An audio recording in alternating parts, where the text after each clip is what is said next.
Sparkle star Kailin Alcantara, tipid mode daw this year para sa kanyang ultimate goal.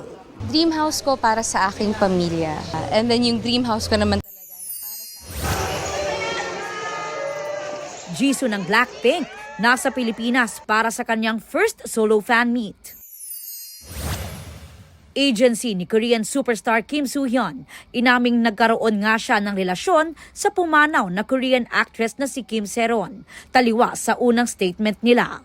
Pero nilinaw ng agency na gold medalist na 2019 hanggang 2020 sila naging magkarelasyon. At hindi raw totoo ang ulat ng isang online channel na 2015 sila nagsimulang mag-date kung kailan menor de edad pa si Se-ron.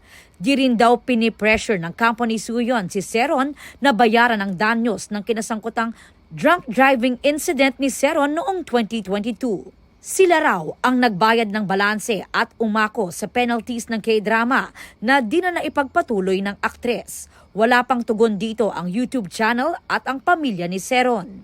Tinutugunan din daw ng agency ang ipinakikitang severe psychological instability ni Soo-hyun bunsod ng issue.